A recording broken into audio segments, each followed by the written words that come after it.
Games Workshop's box art and the style of heavy metal is iconic, and a lot of us love it. But is this really a realistic way to paint an entire army of miniatures? Well, obviously not, but let's try anyways. Alright, now look, I'm not trying to recreate the box art perfectly here. I'm trying to do this at a pace that would be reasonable for painting an entire army with the paints I have on hand. So, I'm not looking to create a display level miniature here, but instead take the GW style or heavy metal style of painting miniatures and break it down into a much more simple and easy method so that I can paint an entire army in it potentially. Now, because I'm not rich, I didn't go out and buy $200 worth of Citadel paints so that I could perfectly color match every aspect of this miniature. And in the first aspect of this, I'm not buying a $30 can of spray paint to do my miniature either, when I have a perfectly good airbrush and my favorite Vallejo black primer to base coat these bad boys in. Now, I know what you're thinking, right? Sacrilegious. How could I not use all Citadel paints when painting an heavy metal style miniature? Well, keep your pitchforks and your torches down. I'm trying to make sure that this is an approachable method for other people if this is something they're interested in utilizing for their armies as well. So I'm utilizing just paints I have, which tends to be a mix of both Citadel, AK, Vallejo, a little bit of Scale 75. You know, I'm not particularly attached to any one brand, and I feel like that's probably common for a lot of people, so I want to make sure that this is as approachable as possible for individuals, and that they can use all the paints they have on hand already and not have to go buy a bunch of very pricey Citadel paint pots. So the first order of business in painting this Black Legion Chaos Space Marine, which I don't know why I picked this mini. This is like the most complicated miniature to paint for the first time trying this, but I want to do a Black Legion army, so this is what we're doing here. But of course, this means we have to line every panel. GW loves themselves some edge highlights, and since this mini is covered in tons of little edges and GW's next favorite thing, metal banding, we can't put it quite on all the edges, so instead of just not doing it, we of course have to put it as close to the metal banding as possible and highlight and outline every aspect of this miniature in gray. Now, this is where we're going to diverge a little bit, and I know what you're thinking. This is step one of the process, and we're already changing it from GW's paint scheme. But these highlights that outline every aspect of the miniature are very thin, and in order to produce these thin of edge highlights across the entire miniature, it would take forever.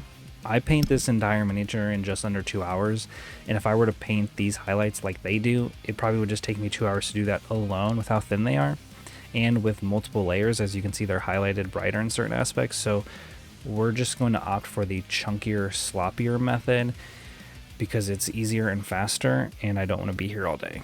I pretty much just went in with a darker gray in all of the edges, and then highlighted it a little bit with Fenrisian gray mixed with my dark gray in some of the higher points that would be showing more towards the light, as this kind of seems to be what GW does as well. However, like I said before, in much thinner aspect, but we ain't got time for that. Nobody got time for that.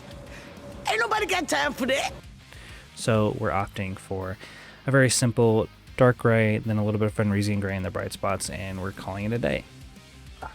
Let me just say that these methods of edge highlights and outlining are my least favorite part of this miniature. They don't really make sense to me. This is not how I would normally approach painting a miniature like this. If you would want to see how I'd went to like speed paint black, you should go watch my Black Panther video, is that kind of would be more of the method I would probably approach with this, kind of rounding out a highlight on the top of the shoulder pads and the helmet, and kind of just touching all those top edges that show real bright instead of outlining every little aspect of it. It just is so tedious and probably just unnecessary in a lot of aspects, but the goal here is to try and recreate the GW scheme in a more simple method, and I feel like this outline method is very quintessential to the GW method. Let us move on to GW's second favorite thing, and probably their most favorite thing to do on Chaos Space Marines, metal banding. And man, this bad boy is covered in it. And once again, I'm diverging a little bit. I painted probably more of a traditional gold tone, whereas I feel like the GW tone is more brassy and a little bit darker in all the recesses. honestly, I would love to come back and try and recreate this metallic method better, because I don't think I really fully captured it this time around, but I did my best with what I got this time. So in the instance here, I did 2 coats of my gold paint, and I actually really like Army Painter True Metallic Metals for these, so that's what I'm utilizing here. I had to do 2 coats of gold to get a solid opaque layer because this miniature is covered in metal banding, so this took a long time to do 2 coats of it all over the miniature, and I would say the gray outline and this metal banding is probably the majority of the time I spent on this miniature.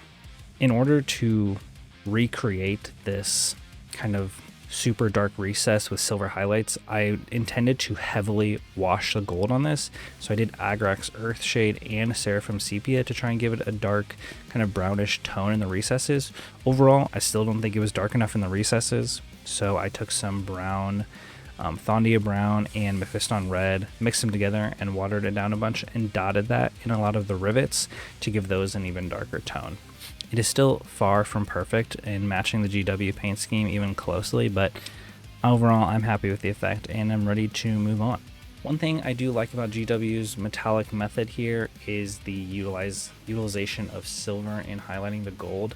I think the natural inclination is to highlight dark gold with bright gold, but I think utilizing silver here makes it pop so much better.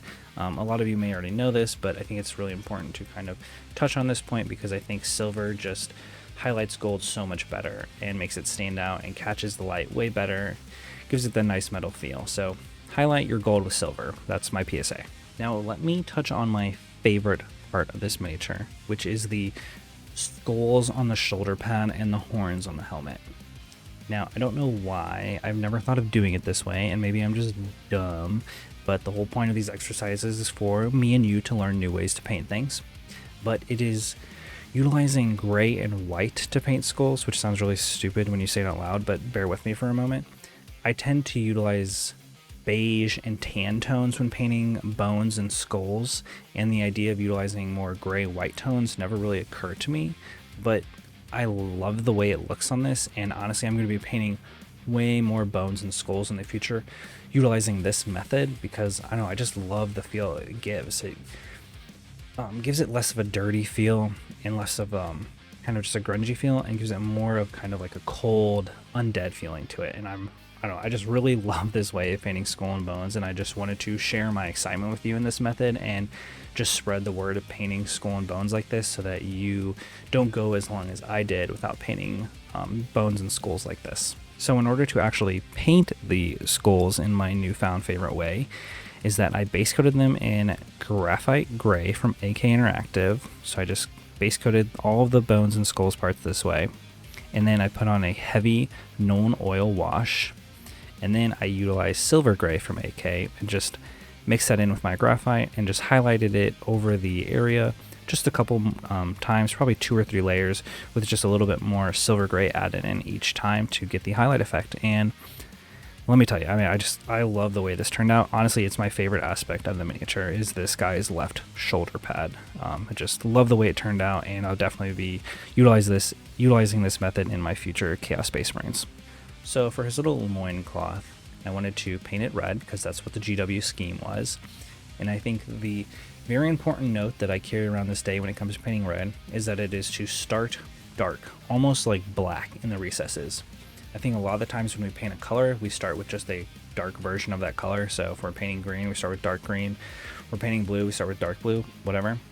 But for red, because of the way it works as it gets brighter, we want to start with almost a black base coat, because when we brighten red with white, which is what we commonly highlight with, it tends to go more of a pink tone, and that's not really the vibe we're going for here. We don't really want a pink color. These are not Slaneshi boys. Sorry if you're a fan of that, but that's not the vibe I'm going for. So I mixed Mephiston Red and Black for this miniature in the recesses and base coated that, and then just went up to my Mephiston Red for my midtone, and then I actually used a little bit of orange for my highlights, and then called it there. And I avoided any pinkiness on this little loincloth situation we have here. So this miniature took me about 2 hours to complete, which is not the best time spent ratio if you're painting, 30 of these dudes. So I don't really want to spend 60 hours painting, 3 squads of Chaos Space Marines, but to each their own. And I will reiterate my disdain for the gray outline edge highlight that I did all over this miniature. It just looks weird, and honestly, there's certain areas that I wouldn't paint normally that I painted utilizing this method. And who knows, maybe that's just me not interpreting the method clearly enough, and also I just was going quickly, so I could have just missed it. But going forward, this is not something I will recreate. I would maybe just dry brush the miniature with a little bit of gray, or just pick out a couple points to edge highlight gray and call it a day, but I would never outline all of the aspects of the miniature like this again with gray moving forward. I understand that this is a stylistic choice, and that it doesn't really make sense as far as, where the light shines in the miniature, but it's not for me. But I do think it's very iconic to their style, and so I wanted to respect that. Alright, let me just tackle the elephant in the room here. My mini doesn't look like my reference mini. Duh. And disregarding any comments you want to make about my talent or skill level here, I just didn't spend as much time as what's required to actually recreate that paint job. And the point here wasn't to recreate it, it was to try and break down that paint job into a more manageable level to potentially paint an entire army in that way. And I think I accomplished that. I think you could definitely cut some corners to save some time, especially in the, gray edge highlights section. This method isn't intended to be utilized for an entire army, right? You could spend 10-15 hours on one miniature trying to recreate the box art for this game. And I don't think anyone ever wants or intends to be spending 10-15 hours on each mini if you're painting an entire army. That's just not realistic, I guess, unless you want to spend like 4 years painting an army, and then who knows, they'll like errata in it and it'll be like terrible next time. So I don't think the goal here was ever to prove that you should be painting all of your Warhammer army minis in the style of heavy metal, but I think that I accomplished my goal here, which was to try and break down this method into some simple aspects. And overall, I'm really happy that I did it. I learned some cool methods. I learned that I have a lot of respect for the heavy metal team, because this is a very tedious method of painting miniatures, and kind of frustrating in some aspects, because I was like, why am I painting this part? Like, nothing, there shouldn't be a highlight here, right? But oh well, I digress. I recommend you try and recreate a paint job. It forces you to get creative and trying to match colors with what you have, and trying to, match certain brush strokes or stippling effects or whatever it is that they've done. And it really kind of forces you outside your comfort zone and to get a little creative. And I really enjoyed that process. I really enjoyed this type of challenge that forces me to get a little creative personally. And I never would have learned my sweet skull and bone paint method if I hadn't done this. So that's reason right there. And now you don't have to go through the trouble, because now you know how to paint the skull and bones like that so they look sweet. Let me know if you have ever tried to recreate the GW box art or the style of heavy metal in general. I'd like to hear what your experiences were like. If you want to actually paint your Warhammer minis in a quick and effective way to get them on a tabletop efficiently, then why don't you check out my Slapshot video, and there's a couple methods in there that have sub 30-minute paint jobs for your miniatures that I think would be really helpful to watch, so you should check that video out. And as always, like the video, subscribe to the channel, all those things really help me out and I really appreciate it. And of course, elevate your game night.